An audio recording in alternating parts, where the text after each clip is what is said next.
સિદ્ધાર્થ ચૌધરી ઉમેદવારી ફોર્મ ભરશે। વ્યારા મિશન નાકા પર જાહેર સભા બાદ તેઓ નામાંકન ભરશે।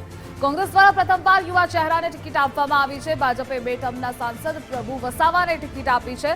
બારડોલી બેઠક પર ભાજપ અને કોંગ્રેસ વચ્ચે સીધો જંગ છે। સિદ્ધાર્થ ચૌધરી જોડે ગુજરાત ફર્સ્ટે ખાસ વાતચીત કરી।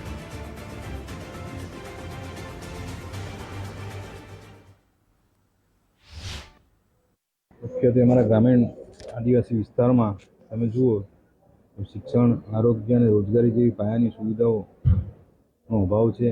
તમે જુઓ શિક્ષણના દરેક ક્ષેત્રમાં આંગણવાડીઓ હોય કે સ્કૂલો હોય એની પરિસ્થિતિ જર્જરિત છે। બધી હાલતો શિક્ષકોની ઘટ છે, સાથે સાથે જ બેરોજગારીનો ઘણો મોટો પ્રશ્ન છે।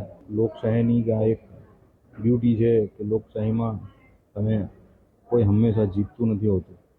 હું માનું છું કે આ વખતે જે પ્રજાનો પ્રતિસાદ અમને મળી રહ્યો છે જોતાં હું માનું છું કે ચોક્કસ અમે પરિણામની દિશામાં આગળ વધીશું અને સારું પરિણામ મળશે।